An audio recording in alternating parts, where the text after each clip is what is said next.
హరే కృష్ణ. భగవద్గీత. భగవద్గీతను వ్యాస మహర్షి రచించాడు.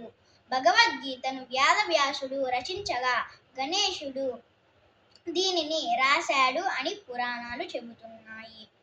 ఇందులో మొత్తం 701 శ్లోకాలు ఉన్నాయి. ఈ శ్లోకాలను వివిధ పాత్రలు పలికాయి. వాటి వివరాలు: శ్రీకృష్ణుడు 574 శ్లోకాలు, అర్జునుడు 85 శ్లోకాలు, సంజయుడు 41 శ్లోకాలు, ధృతరాష్ట్రుడు 1 శ్లోకం. మహాభారత యొక్క భాగమైన భగవద్గీత కురుక్షేత్ర రణభూమిలో శ్రీకృష్ణుడు అర్జునుడితో ఉపదేశించిన జ్ఞానం. ఇది జీవితం, ధర్మం, కర్మ, మోక్షం వంటి అనేక విషయాలను తెలుపుతుంది. 18 అధ్యాయాలు.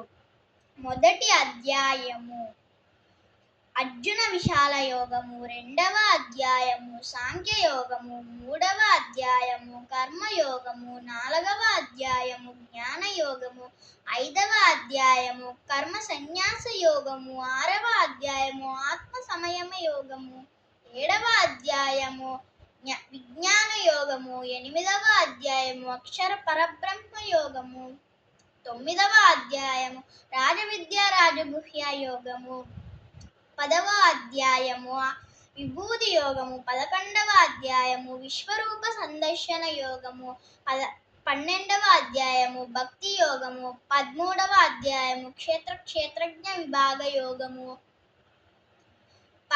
14వ అధ్యాయము గుణత్రయ విభాగ యోగము, 15వ అధ్యాయము పురుషోత్తమ ప్రాప్తి యోగము, 16వ అధ్యాయము దైవాసుర సంపద్విభాగ యోగము, 17వ అధ్యాయము శ్రద్ధాత్రయ విభాగ యోగము, 18వ అధ్యాయము మోక్ష సన్యాస యోగము. హరే కృష్ణ.